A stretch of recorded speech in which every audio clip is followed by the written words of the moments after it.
हाँ जी, स्वागत है आप सभी का आपके अपने YouTube channel sky chemistry classes में। और आज की क्लास में अपन देखने वाले हैं फ्रीओनों के अंदर अपन पढ़ चुके हैं फ्रीओनों का नामकरण, नोमेनक्लेचर पढ़ चुके हैं क्लोरोफ्लोरोकार्बन का। आज देखने वाले हैं CFC के गुणधर्म क्या होते हैं, उपयोग में क्या क्या कहाँ आते हैं और CFC का पर्यावरण पर दुष्प्रभाव क्या है। तो गुणधर्म जो है CFC, एक तो रंगहीन, गंधहीन, अक्रिय, वाष्पशील द्रव है। लगभग निष्क्रिय प्रकृति के होते हैं, कोई कलर नहीं होता, कोई गंध नहीं होती है, निष्क्रिय होते हैं, लगभग सामान्यतः किसी से क्रिया नहीं करते हैं और वाष्पशील लिक्विड होते हैं। ये तो इसके गुणधर्मों की बात हुई। फिर उपयोग, और ये बहुत हल्के होते हैं इसलिए वायुमंडल में काफ़ी ऊंचाई तक चले जाते हैं। उपयोग कहाँ काम में आते हैं, तो ये काम में आते हैं एयर कंडीशनरों,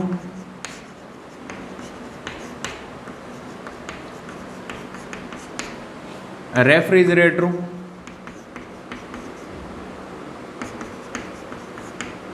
में प्रशीतक के रूप में, यानी अपने फ्रीज के अंदर जो गैसें भरी होती है जो अन्य पदार्थों को ठंडा रखने या जमाने के काम में आती है, उनमें काम में आते हैं क्लोरोफ्लोरोकार्बन प्रशीतक के रूप में, कोमा अक्रिय विलायक के रूप में, यानी नई क्रिया करने वाले विलायक। विलायक जल भी है लेकिन ये किसी अन्य के साथ रिएक्शन नहीं करने वाले विलायक हैं, यानी घोलने में जो सक्षम हो वो अक्रिय विलायक के रूप में भी इनका उपयोग होता है। तो रेफ्रिजरेटरों, एयर कंडीशनरों के अंदर प्रशीतक के रूप में काम में लेते हैं, अक्रिय विलायक के रूप में ये काम में आते हैं। इसके अलावा रॉकेट या एरोसोल प्रणोदक के रूप में भी इनका इस्तेमाल किया जाता है। प्रोपेलेंट के रूप में, रॉकेटों में प्रोपेलेंट काम में आते हैं, उनमें इनका इस्तेमाल होता है। अब देखो CFC का एनवायरनमेंट पर क्या दुष्प्रभाव है, एनवायरनमेंट को कैसे इफेक्ट करते हैं। तो क्लोरोफ्लोरोकार्बन जो है बहुत हल्के होते हैं प्रकृति में, और हल्के होने के कारण और निष्क्रिय होने के कारण ये किसी के साथ रिएक्शन नहीं करके वायुमंडल में ऊपर तक चले जाते हैं, और वहाँ जा कर के ये क्लोरोफ्लोरोकार्बन जो है, जैसे ये अपने पास CFC है क्लोरोफ्लोरोकार्बन, ये सूर्य की अल्ट्रावायलेट किरणों की उपस्थिति में वियोजित होता है और ये मुक्त मूलक, क्लोरीन मुक्त मूलक जनरेट करता है। यह है क्लोरीन मुक्त मूलक। अब ये क्लोरीन मुक्त मूलक जो है हल्के होते हैं, इसलिए ये वायुमंडल के ऊपरी स्तर यानी समताप मंडल तक पहुंच जाते हैं, और समताप मंडल जो है उसके अंदर 90% ओजोन है। तो ये जो क्लोरीन मुक्त मूलक समताप मंडल के अंदर सूर्य के प्रकाश की उपस्थिति में वियोजित होता है और क्या देता है, क्लोरीन मुक्त मूलक। अब वो क्लोरीन मुक्त मूलक ओजोन के साथ रिएक्शन करता है और क्या देता है, क्लोरीन मोनोऑक्साइड मुक्त मूलक और ऑक्सीजन। यानी ओजोन अपनी टूट जाती है किसमें, ओजोन का वियोजन हो जाता है ऑक्सीजन में, और साथ में क्लोरीन मोनोऑक्साइड मुक्त मूलक बन जाता है। ये क्लोरीन मोनोऑक्साइड मुक्त मूलक फिर ओजोन के साथ रिएक्शन करता है और ये ऑक्सीजन क्रिएट कर लेता है। इस तरीके से ये ओजोन का वियोजन करता रहता है। अब ओजोन जो है वो ऑक्सीजन में वियोजित हो जाती है। ओजोन का हमारे लिए क्या काम है, तो ओजोन सूर्य से आने वाली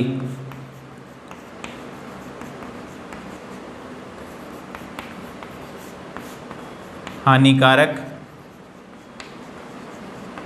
पराबैंगनी विकिरणों को रोकती है। पृथ्वी तक पहुंचने से पराबैंगनी विकिरणों पृथ्वी तक पहुंचने से रोकती है। अब रोक लेने से क्या होता है हमारे लिए, तो अल्ट्रावायलेट रे जो होती है यूवी, वो क्या करती है, पराबैंगनी विकिरणें जो है वो जब पृथ्वी पर पहुंच जाती है तो त्वचा कैंसर उत्पन्न करती है। त्वचा कैंसर उत्पन्न करती है। इसके अलावा पौधों को क्षति पहुंचाती है।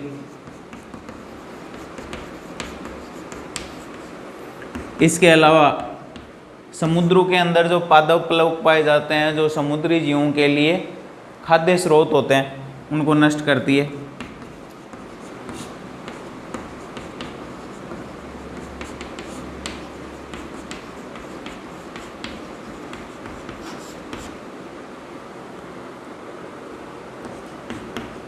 इसके अलावा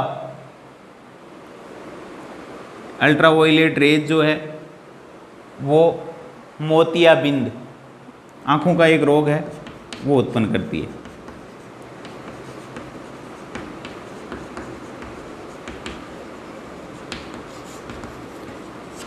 तो ये अल्ट्रावायलेट किरणें यदि पृथ्वी पर पहुंच जाएंगी तो ये इस प्रकार की हानि पृथ्वी पर उपस्थित वस्तुओं को पहुंचाएगी, त्वचा कैंसर उत्पन्न करेगी, पौधों को हानि, पादप प्लवकों को नष्ट करेगी, मोतियाबिंद जो है आँखों का रोग उत्पन्न करती है। तो ओजोन परत हमारे लिए क्या है, बहुत महत्वपूर्ण है, क्योंकि ये सूर्य से आने वाली पराबैंगनी विकिरणों को रोक लेती है। अब यदि ओजोन परत नष्ट हो जाएगी, ये क्लोरोफ्लोरोकार्बन क्या कर रहे हैं, क्लोरोफ्लोरोकार्बन सूर्य के प्रकाश की उपस्थिति में, अल्ट्रावायलेट रेज की उपस्थिति में हल्के होते हैं, ऊपरी वायुमंडल में यानी समताप मंडल तक पहुंच जाते हैं, वहाँ ओजोन है, और ओजोन हमारे लिए सुरक्षा कवच का कार्य करती है। ये क्या है, हमारा सुरक्षा कवच, वो ओजोन हमारे को इनसे सबसे बचाती है। तो ये क्लोरोफ्लोरोकार्बन अल्ट्रावायलेट किरणों की उपस्थिति में क्लोरीन मुक्त मूलक देते हैं, और वो क्लोरीन मुक्त मूलक ओजोन के साथ रिएक्शन करते हैं और ओजोन को क्या कर देते हैं, वियोजित कर देते हैं ऑक्सीजन और O के अंदर, यानी नवजात ऑक्सीजन और O2 के अंदर, यानी ओजोन का क्या हो जाता है, वियोजन हो रहा है। और ओजोन जब वियोजित हो रही है, उसी के कारण ओजोन के वियोजन से ही ओजोन छिद्र, ओजोन होल उत्पन्न हो रहा है। और ओजोन होल उत्पन्न होने के कारण ही वो हानिकारक पराबैंगनी विकिरणें सीधे पृथ्वी तक पहुंच पा रही है। ओजोन होल को अंटार्कटिका में 1973 के अंदर देखा गया था सबसे पहले। अब सारे देश मिलकर ये प्रयास कर रहे हैं कि यदि ऐसे ही रहा तो ओजोन पूरी लेयर नष्ट हो जाएगी, और लेयर नष्ट हो जाएगी तो हानिकारक पराबैंगनी विकिरणें पृथ्वी तक सारी पहुंचने लगेगी। उससे पृथ्वी पर भयंकर रोगों के अंदर वृद्धि हो जाएगी, कैंसर जैसे भयंकर रोग उत्पन्न हो जाएंगे। तो सारे देश मिलकर इस प्रयास में लगे हुए हैं कि क्लोरोफ्लोरोकार्बन्स जो हैं उनका उत्पादन घटाया जाए और उनके उपयोग को भी नियंत्रित किया जाए। और एक क्लोरीन परमाणु जो है लगभग 1 लाख ओजोन अणुओं को नष्ट करने की क्षमता रखता है लगभग। तो ये बहुत ही खतरनाक स्थिति है। सारे देश मिलकर अब इसके लिए प्रयास कर रहे हैं। अब जन जागरूकता फैलाने के लिए, लोगों में ओजोन परत के प्रति जागरूकता फैलाने के लिए, CFC के उत्पादन को और उपयोग को कम करने के लिए प्रतिवर्ष ओजोन संरक्षण दिवस मनाया जाता है, और वो मनाया जाता है 16 सितंबर को। ओजोन संरक्षण दिवस 16 सितंबर को मनाया जाता है, जो अपने को ओजोन परत को बचाने के प्रति जागरूकता उत्पन्न करता है। तो क्लोरोफ्लोरोकार्बन पर्यावरण को काफ़ी नुकसान पहुंचा रहे हैं। तो ये तो बात हुई क्लोरोफ्लोरोकार्बन्स की और ओजोन परत की, हमारे लिए सुरक्षा कवच, उसको तोड़ रहा है कौन? क्लोरोफ्लोरोकार्बन, और उसको बचाने के प्रयास भी अब शुरू हो गए हैं, लेकिन अभी भी काफ़ी सारे प्रयास करने शेष हैं। उसके बाद अपन देखते हैं DDT, और DDT का पूरा नाम है पैराडेस डाइक्लोरो डाइफेनिल ट्राइक्लोरो एथेन, ये होता है DDT का पूरा नाम, पैराडेस डाइक्लोरो डाइफेनिल ट्राइक्लोरो इथेन। अभी इसकी स्ट्रक्चर की बात करेंगे DDT की। क्लोरोबेंजीन ये होती है,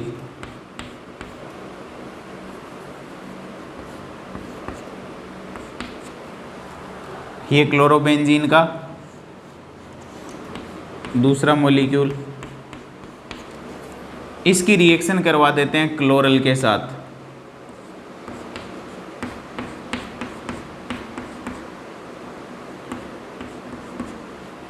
और यह है CCl3CHO, trichloro acetaldehyde, trichloro acetaldehyde, इसका नाम है क्लोरल, या इसका नाम है ट्राइक्लोरो एसीटेल्डिहाइड,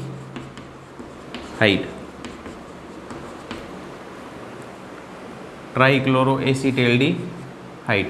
इसकी रिएक्शन करवाते हैं क्लोरल की, एसीटेल्डिहाइड होता है CH3CHO, इसको कहते हैं एसीटेल्डिहाइड।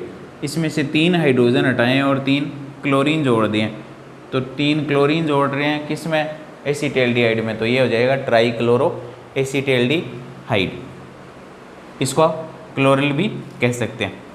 इसकी रिएक्शन यानी क्लोरल की रिएक्शन अपन सांद्र H2SO4 की उपस्थिति में किसके साथ करवाते हैं? क्लोरल की क्लोरोबेंजीन के साथ। ये क्लोरोबेंजीन के 2 मॉलिक्यूल। अब H2SO4 सांद्र क्या करता है? वो निर्जलीकारक है, और निर्जलीकारक क्या करता है? जल का अणु निकलने की संभावना हो तो जल के अणु को निष्कासित कर देता है। माइनस क्या हो जाएगा? H2O, और बाकी के पार्ट को जोड़ देते हैं अपन। ये Cl, ये Cl,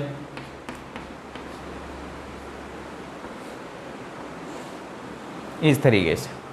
ये डबल बॉन्ड वाली ऑक्सीजन तो 2 बंद इस कार्बन से जोड़ने, एक बंद को इस कार्बन से, एक को इधर से।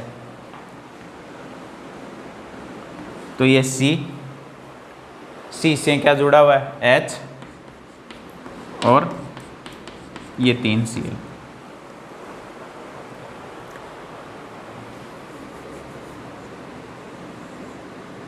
ये अब देखो, ये मूल हाइड्रोकार्बन एल्केन एथेन है, इसमें 2 कार्बन देखो कार्बन चेन में। ये समूह जो है फेनिल और फेनिल प्रतिस्थापी जो है उनके हमेशा क्या लगाए जाते हैं? साधारणतः पूर्व लग्न ही लगाए जाते हैं। तो ये देखो 2 कार्बन है इस चेन में, 2 कार्बन वाला एथेन होता है। अब एथेन में ये जो कार्बन है उस पे एक फेनिल समूह जुड़ रहा है, यानी इसको अपन फेनिल कहते हैं। ये वाला समूह फेनिल होता है, लेकिन फेनिल की भी पैरा स्थिति पर क्या है? क्लोरो। ये भी फेनिल है और इसकी पैरा स्थिति पर भी क्या है? क्लोरो। तो एक को पैरा दे देंगे और एक को पैरा डेस कह देंगे, यानी दोनों में अंतर करने के लिए पैरा पैरा डेस। फिर कौन जुड़ा हुआ है पैरा पैरा डेस पे? डाइक्लोरो। और ये 2 फेनिल हैं, डाइक्लोरो जुड़े हुए हैं डाई फेनिल पे, डाइक्लोरो डाई फेनिल। फिर ट्राईक्लोरो, 1 2 3 ट्राईक्लोरो, 3 क्लोरो जुड़े हुए हैं। और ये सारे किस पर जुड़े हुए हैं, यहाँ से यहाँ तक एथेन पर। तो ये हो जाएगा para para dash dichloro diphenyl trichloro ethane हो जाएगा नाम। एक बार आरबीएससी में बोर्ड एग्जाम में पूछ लिया था डीडीटी का पूरा नाम। तो ये इतनी एथेन थी, यानी ये स्थिति है, एच है, ये कार्बन है, ये है एथेन। अब एथेन में 3 तो क्लोरो जोड़ दिए, 1 2 3, और 2 जोड़ दिए क्या, क्लोरोफेनिल। क्लोरोफेनिल किस में जोड़े, एथेन में। तो पैरा पैराडेस, एक पैरा मान लेते हैं, रेको पैराडेस, डाई क्लोरो, 2 क्लोरो जुड़े हुए हैं, डाईफेनिल डाईफेनिल में जुड़े हुए हैं। तो ये तो बात हुई इन दोनों रिंग वालों की, पैरा पैराडेस डाईक्लोरो डाईफेनिल। और ये 3 क्लोरो और जुड़े हुए हैं तो ट्राईक्लोरो, और सारे किस में जुड़े हैं, एथेन में, तो ट्राईक्लोरो इथेन। इस तरीके से इसका आईयूपीएसी नामकरण हो जाएगा। अब डीडीटी जो है वो कीटनाशी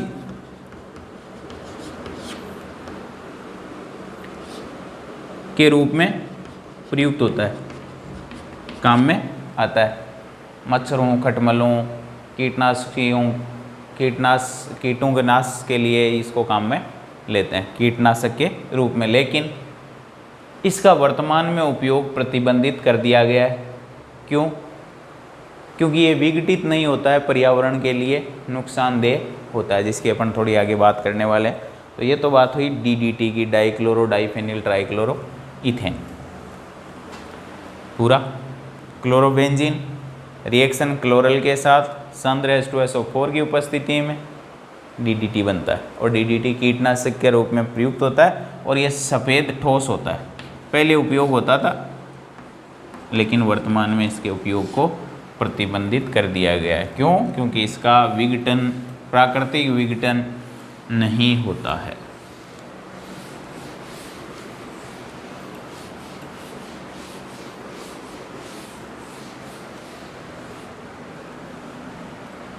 उसके बाद है BHC, कई सारे नाम हैं, बेंजीन हेक्साक्लोराइड,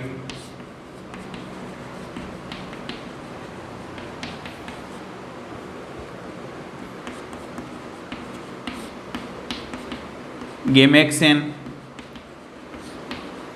लिंडेन 666 666। और बेंजीन हेक्साक्लोराइड या BHC भी एक सफ़ेद पाउडर होता है, और इसका इस्तेमाल भी कीटनाशक के रूप में किया जाता है। अब ये तो अपनी है बेंजीन, और यहाँ क्या मौजूद है, एक हाइड्रोजन मौजूद है। इसकी रिएक्शन करवाते हैं क्लोरीन के साथ, और वो किसकी उपस्थिति में, सूर्य के प्रकाश की उपस्थिति में, अल्ट्रावायलेट रेज की उपस्थिति। तो ये जो आपको पाईबंद दिखाई दे रहे हैं, ये सब पाईबंद इस तरीके से वियोजित हो जाते हैं, यानी इन पाईबंदों का क्या हो जाता है, समांश विदलन। अब ये क्लोरीन जो है वो सूर्य के प्रकाश की उपस्थिति में टूट करके क्या देता है, क्लोरीन मुक्त मूलक, यानी इस बंध का भी क्या हो जाता है, समांश विदलन हो जाता है, और इन बंधों का भी फिर वो समांश विदलन ही करेगा। तो ये जो बंध है ये क्लोरीन मुक्त मूलक 3 ले लेते हैं, तो 6 क्लोरीन मुक्त मूलक, और 6 क्लोरीन मुक्त मूलक इन मुक्त मूलकों के साथ क्रिया करके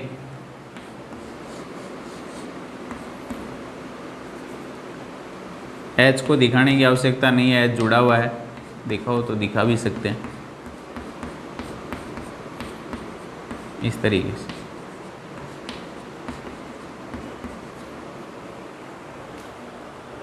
यह है C6H6Cl6, इसी को कहते हैं बेंजीन हेक्साक्लोराइड, इसी को कहते हैं गेमेक्सेन, इसी को कहते हैं लिंडेन, इसी को कहते हैं 666। 666 तो इसलिए कि इसका 6 कार्बन, 6 हाइड्रोजन और 6 क्लोरीन है, इसलिए इसको 666 कहते हैं, 666। रिएक्शन हुई कैसे, तो पहले क्लोरीन मुक्त मूलक बनेंगे, और क्लोरीन मुक्त मूलक क्या करेंगे, इन पाई बंधों का विदलन करेंगे, समांश विदलन, यानी इस तरीके से।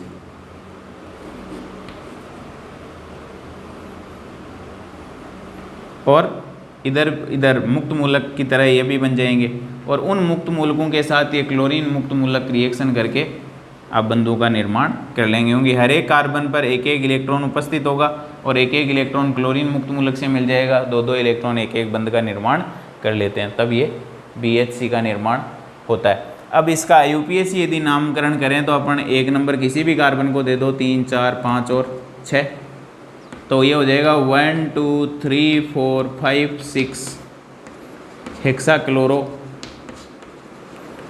यानी 1 से लेकर के 6 कार्बन, सब पे 1 पे 2 पे 3 पे 4 पे 5 पे 6 पे सब पे एक एक क्लोरीन है, तो 6 सब की स्थिति लिखेंगे, फिर कितने हो गए, 6 हो गए टोटल, हेक्साकोन है क्लोरो, और ये क्या है, जब क्लोरीन हटाएंगे और हाइड्रोजन लगा देंगे तो वो थी साइक्लोहेक्सेन, साइक्लोहेक्सेन। तो ये हो जाएगा 1 2 3 4 5 6 हेक्साक्लोरो साइक्लोहेक्सेन, हेक्साक्लोरो साइक्लोहेक्सेन। साइक्लोहेक्सेन कौन सी होती है, ये वाली होती है, यहाँ हाइड्रोजन 2 2 2 2 और 2, ये सब क्या है, हाइड्रोजन, ये साइक्लोहेक्सेन है। अब साइक्लोहेक्सेन में एक एक हाइड्रोजन हर एक पोजीशन से हटाया हुआ है और क्या जोड़ा हुआ है, एक एक क्लोरीन, तो क्लोरीन की स्थिति दर्शा दी 1 2 3 4 5 6 तक, हेक्साक्लोरो साइक्लोहेक्सेन। तो ये बात हुई BH3 की। अब BH3 और DDT दोनों ही कीटनाशक हैं, दोनों के पर्यावरण पर दुष्प्रभाव इस तरीके से है,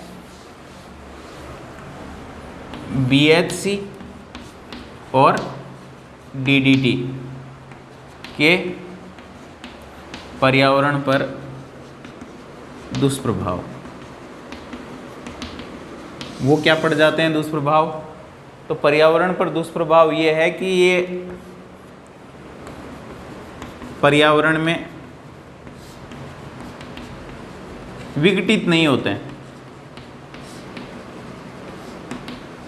पहला दुष्प्रभाव, और विघटित नहीं होते हैं तो विभिन्न, तो मृदा प्रदूषण और जल प्रदूषण उत्पन्न करेंगे।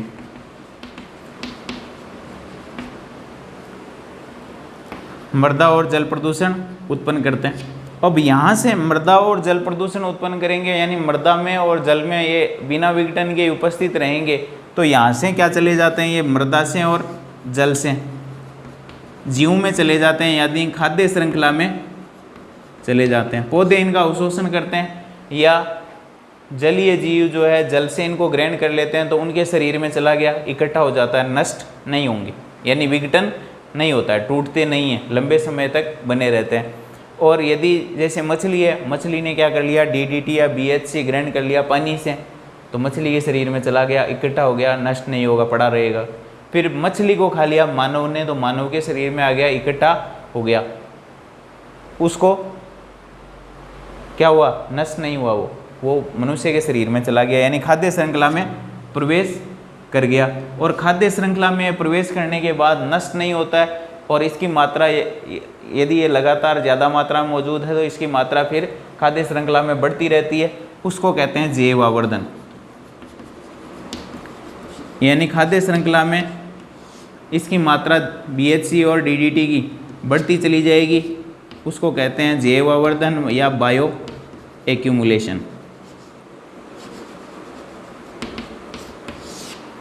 ये कहलाता है कि खाद्य श्रृंखला के अंदर या जंतुओं के अंदर ये नष्ट नहीं होने के कारण इसकी मात्रा लगातार बढ़ती चली जाती है जीवों के शरीर में, वो परिघटना कहलाती है बायो एक्यूमुलेशन या जैव आवर्धन। तो ये थे अपने DDT, BH3 और CFC। अब ये बताना है आपको कि ओजोन संरक्षण दिवस प्रतिवर्ष कब मनाया जाता है, इम्पोर्टेंट है बोर्ड एग्ज़ाम के लिए। तो ये था अपना हेलो एल्केन और एरीन यानी हेलोजन डेरिवेटिव। अब अपन शुरू करने वाले हैं ऑक्सीजन युक्त क्रियात्मक समूह भाग 1, और उसमें एल्कोहल, फिनोल और ईथर की बात अपन करेंगे।